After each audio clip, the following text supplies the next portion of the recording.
میں آپ کو ان کا اشعار کچھ اشعار دکھا دیتا ہوں. یہ کتاب ہے شعراؤنا دیوان ابی طالب علیہ السلام. دیوان حضرت ابو طالب علیہ السلام جمع ہوا شرح ہوا دکتور محمد تونجی, چاپ دار الکتب العربی, کتاب چھپی سن 1994 میں.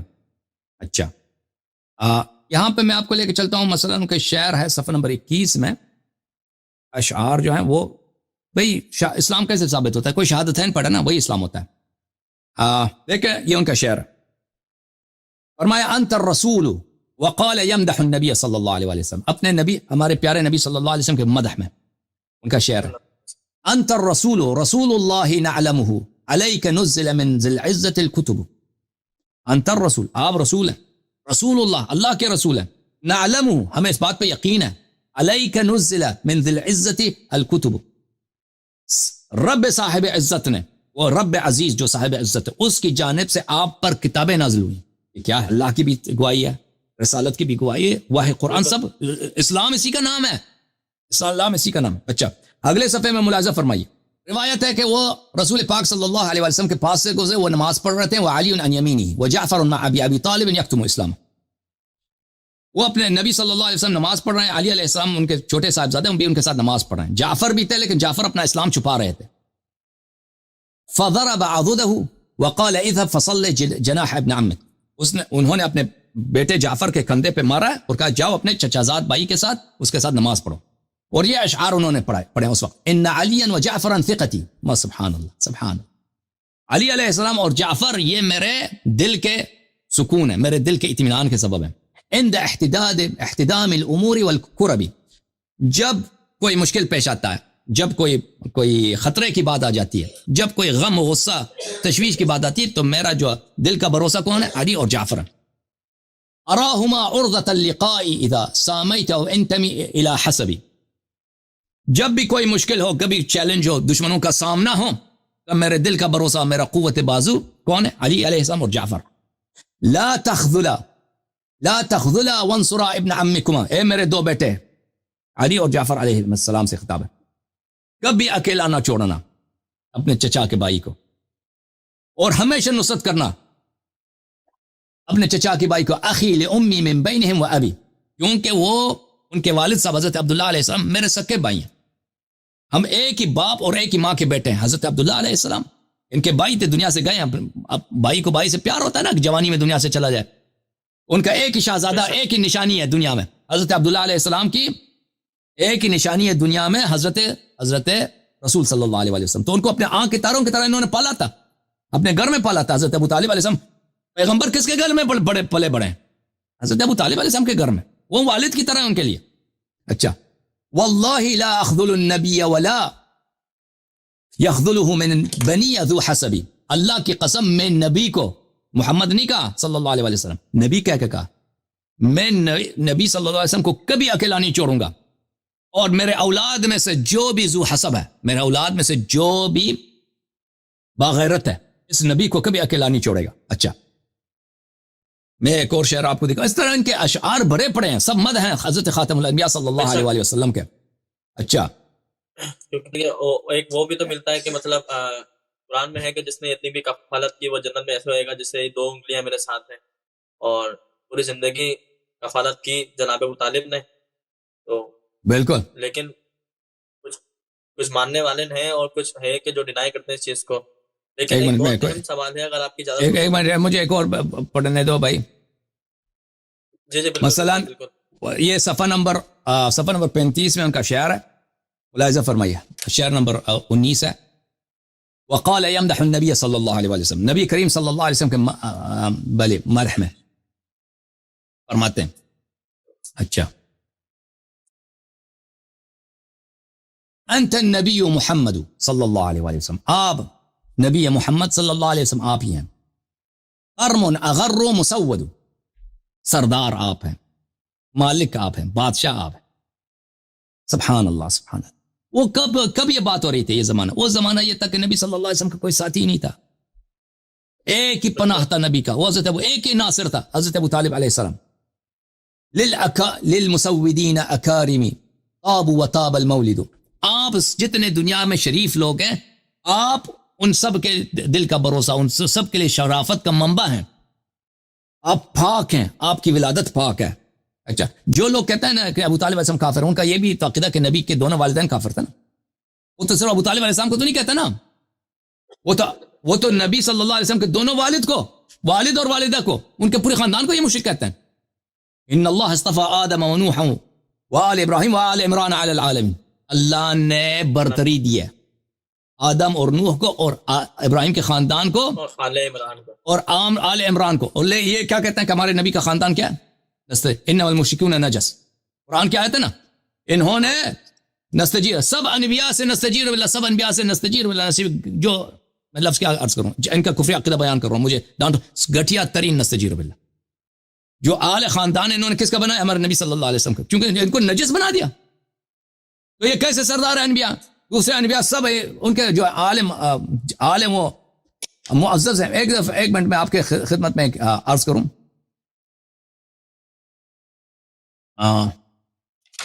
میں آپ کو دکھا دوں یہ حدیث ملاحظہ فرمائیے. یہ حدیث لمبی حدیث ہے. جابر بن عبداللہ انصاری روایت کرتے ہیں رسول اللہ صلی اللہ علیہ وسلم سے. جابر ایک نوجوان تھا اور بہت ہی پیارا مومن نوجوان تھا, صحابی ہے, مدینے کا رہنے والا ہے, اور یہ بہت لمبی عمر کر گیا ہے. تو انہوں نے نبی کریم صلی اللہ علیہ وسلم سے سوالات کیے. ملاحظہ فرمائیے یہ کتاب بحار الانوار جلد نمبر 35, اس میں آپ کو لے کے چلتے ہیں. اس کے آغاز میں ایک حدیث ہے جو بہت ہی لمبی ہے, اور اس میں جابر جو ہے یہ ہے صفحہ نمبر 10 میں شروع ہوتی ہے یہ حدیث. جابر رسول اللہ صلی اللہ علیہ وسلم سے سوال کرتے ہیں کہ مجھے یہ کہانی سنائیں کہ امیر المومنین علی علیہ السلام کی پیدائش کیسی ہے. یہ ہم نے جو سنا ہے کہ وہ کعبے میں پیدا ہوئے تھے, یہ آپ کی زبان سے سنتے ہیں. تو رسول اللہ صلی اللہ علیہ وسلم, کیوں کہ امیر المومنین علیہ السلام کے ولادت کے وقت ان کی عمر شریف, پیغمبر کی عمر شریف 30 سال ہے. پیغمبر اپنے بھائی امیر المومنین علیہ السلام سے 30 سال بڑے ہیں. تو وہ بتا دیتے ہیں کہ ان کی ولادت کیسی, وہ پوری کہانی. تو اور حضرت ابو طالب علیہ السلام کے حالات وغیرہ. پھر جابر پوچھتے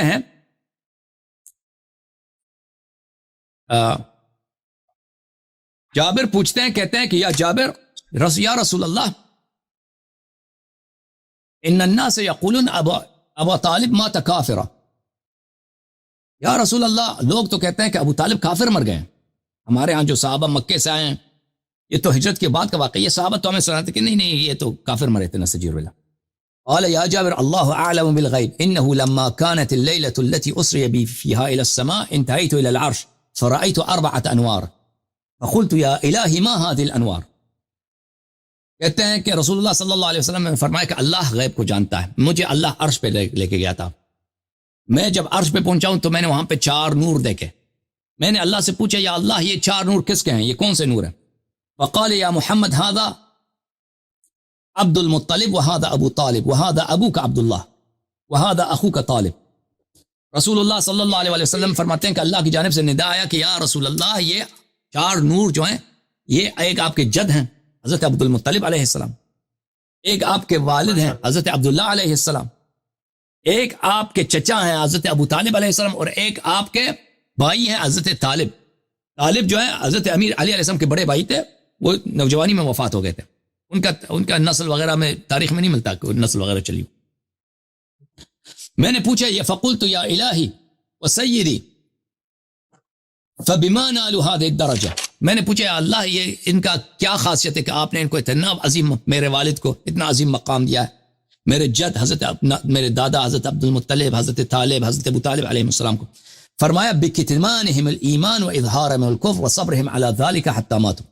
فرمایا اس لیے کہ یہ مومن تھے, ظاہر میں یہ اپنا ان کو حکم تھا کہ یہ تقیہ کریں اپنا ایمان, حضرت عبد المطلب علیہ السلام وغیرہ اپنا ایمان ظاہر نہ کریں, مشرکین کے درمیان رہتے تھے, اور یہ ان کو حکم تھا کہ یہ اپنا ایمان چھپائیں, لیکن دل میں یہ مسلمان تھے, میری عبادت کرتے تھے. تو اس وجہ سے کیونکہ یہ ایسے سخت حالات میں اپنے ایمان کا انہوں نے کتمان کیا اور ایمان کو حفظ رکھا, تو اس لیے میں ان کو میں نے یہ مقام دیا ہے. اچھا, آپ کی خدمت میں ایک اور حدیث میں عرض کروں. آپ کی کتاب سے ہے یہ حدیث؟ جی یہ آپ کی کتاب سے حدیث ہے؟ یہ شیعہ کتاب سے ہے, یہ شیعہ کتاب ہے. اوکے. وہ جو لوگ کہتے ہیں نا وہ کافر تھے, وہ تو پیغمبر کے والدین کو کافر, وہ ان کا کیا ہے جو ان سے, وہ تو پیغمبر کے والدین کو جو معاف نہیں کیا نا, ان کی کتابیں تو وہی ہیں. میں آپ کی خدمت میں عرض کروں, ایک منٹ.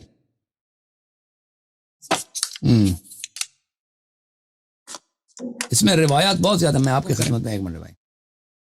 مزید سوال ہے آپ کا؟ اچھا مجھے یہ پوچھنا تھا، بالکل بالکل اگر ٹائم ہے تو آپ کے پاس، حضرت امام حسن کے متعلق جب ان کو ان کی زوجہ نے زہر دے دیا تھا جو ان کے کلیجوں کے ٹکڑے ہو گئے تھے، یہ روایت میں نے بھی سنی ہے، تو جب وہ ان کو دفن کرنے لے کے جایا تو پھر راستے میں کسی نے رکاوٹ بن کے ان کو دفن ہونا نہیں دیا تھا، اور روایت میں ہے کہ ان کے لاشیں پہ تیر برسائے گئے تھے، تو اس کے متعلق آپ جی ہاں، بتائیں تو کیا یہ دیکھیں، یہ شیعہ حدیث میں ہے، شیعہ روایت میں کہ عائشہ نے نہیں کرنے دیا تھا، مخالفین کے حدیث میں کہ مروان نے نہیں کرنے دیا تھا، ٹھیک ہے نا، بنی امیہ نے نہیں کرنے دیا، جو معاویہ کی جانب سے وہ مدینہ کے گورنر تھے۔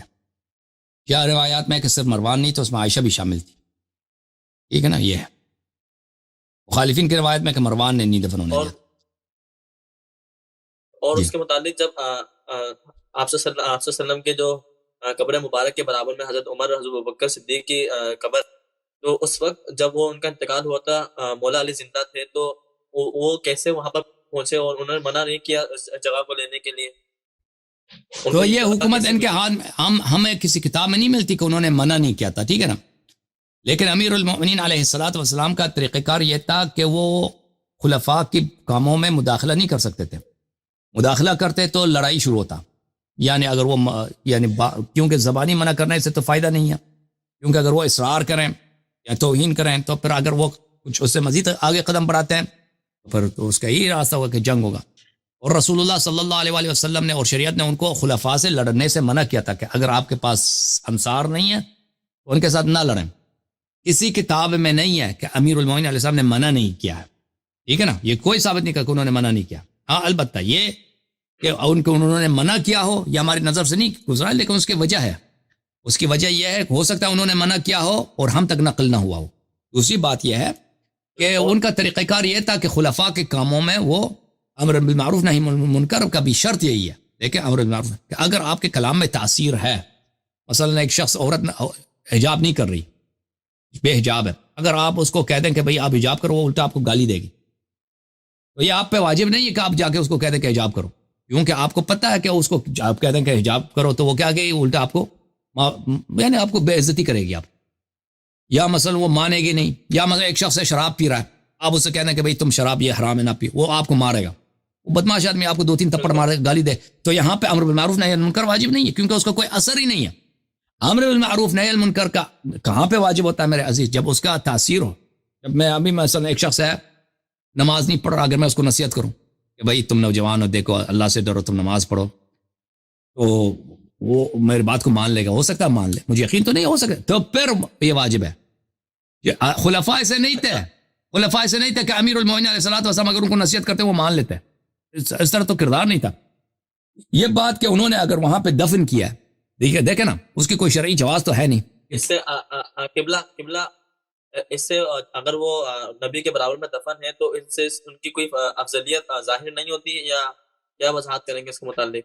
تو عرض یہ ہے، دیکھیں اگر کوئی شخص کسی جگہ پہ نبی صلی اللہ یا ایھا الذین آمنوا لا تدخلوا بیوت النبی الا ان یؤذن لکم، ٹھیک ہے نا، یہ قرآن کی آیت، اے ایمان والو نبی صلی اللہ علیہ وسلم کے گھروں میں داخل نہ ہو جاؤ جب تک کہ تمہیں اجازت نہ ملے، ٹھیک ہے نا، یہ قرآن کی آیت ہے۔ اور یہ نبی صلی اللہ علیہ وسلم جہاں پہ دفن ہے یہ ان کا گھر ہے، نبی صلی اللہ علیہ وسلم کوئی پبلک قبرستان میں مدفون نہیں ہے، یہ ان کا گھر ہے، تو ابوبکر عمر کے لیے حرام ہے نبی کے اجازت کے بغیر وہاں پہ وہ دفنائے جائیں، یہ حرام ہے۔ انہوں نے وہاں پہ دفنا دیا اپنے مردے کو بغیر اجازت، نبی صلی اللہ علیہ وسلم، نبی نے اگر وصیت کیا تو ہمیں دکھا دو صلی اللہ علیہ وسلم، اگر وہ وصیت نہیں کیا ہے تو ان کو اجازت نہیں ہے، ٹھیک ہے نا، یہ بات ہے۔ پھر یہ اگر آپ جب نبی صلی اللہ علیہ وسلم کے گھر میں اگر داخل ہوتے، اب فرض کر میں داخل ہو گیا، اگر میں ان کی اجازت سے داخل ہوتا ہوں تو یہ بڑی فضیلت ہے۔ کوئی بھی شخص نبی صلی اللہ علیہ وسلم مہمان کرے، بلا دے، حضرت فاطمہ تو اجازت دے، ایک منٹ کے لیے بھی بلا دیں نا نبی ہمیں، وہ عزت کی بات ہے نا، لیکن اگر ہم زبردستی داخل ہو جائیں، آپ مجھے بتائیں یہ فضیلت ہے؟ یہ تو گناہ ہے نا۔ اس وقت حضرت فاطمہ بالکل دوسری تو بات عرض یہ ہے، حضرت فاطمہ علیہ السلام پوچھ رہے ہیں، کیا سوال ہے آپ کا؟ وہ مطلب وہ زندہ تھی اس وقت، اگر نہیں تھی، نہیں تھی، ان سے پوچھے کہ پوچھا ہو کہ مطلب وہ تو ابوبکر سے پہلے دنیا سے گئی تھی، ان کی شہادت ابوبکر کی خلافت میں واقع ہوئی ہے، لیکن ان کے وصی تھے نا، ان کا شوہر مطلب مولا علی کی کوئی رضامندی نہیں تھی اس میں؟ نہیں کوئی اجازت نہیں لیا ان لوگوں نے, کوئی اجازت نہیں لیا, انہوں نے بغیر اجازت کے وہاں پہ دفن ہوئے.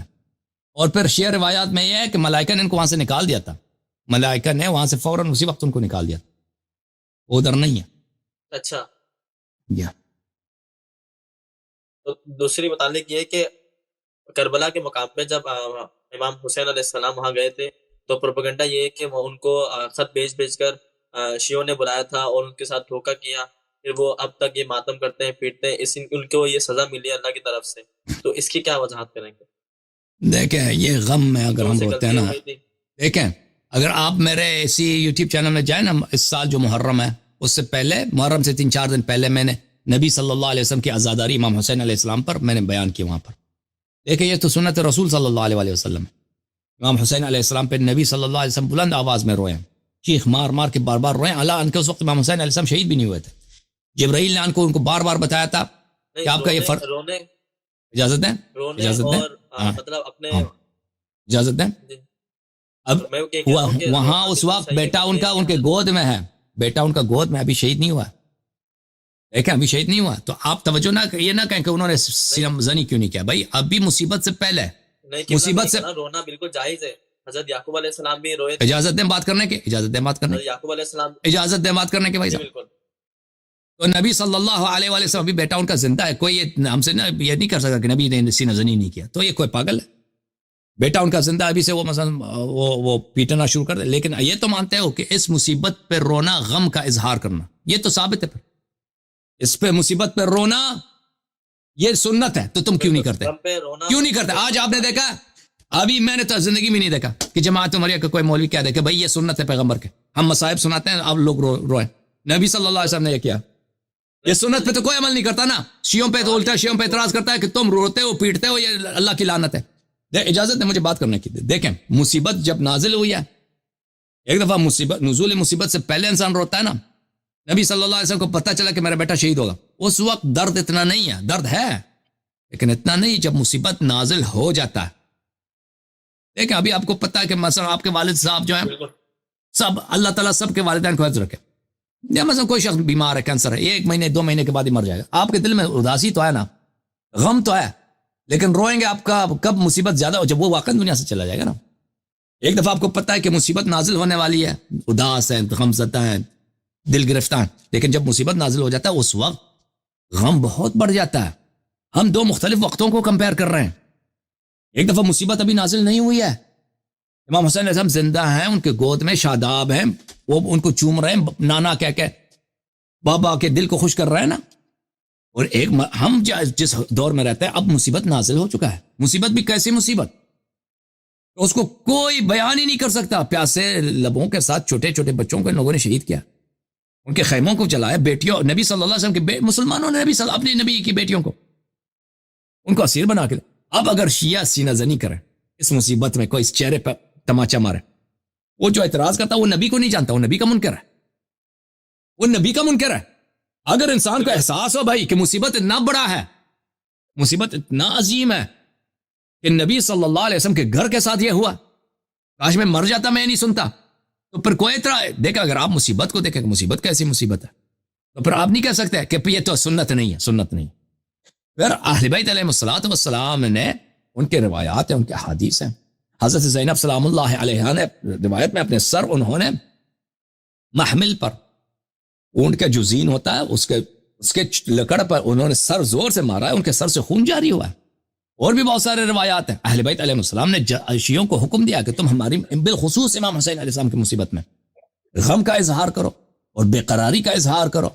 اور ائمہ طاہرین علیہ الصلوۃ والسلام روایات اس میں کہی ہے کہ وہ اگر آپ ادھر جائیں نا میرے کربلا کے اسپیچز میں, اس میں آپ کو محرم سے پہلے جو میں نے اسپیچز دی اس میں آ یہ باتیں آپ کو نظر آئے گی. اوکے میرے بھائی, اوکے, بہت بہت شکریہ کربلا. Thank you sir, thank you, اللہ آپ کو جزاک اللہ آپ کو عزت دے. بہت تھینک یو, شکریہ, بہت اللہ آپ کو سلام دے, بہت مہربانی آپ کا بھائی صاحب.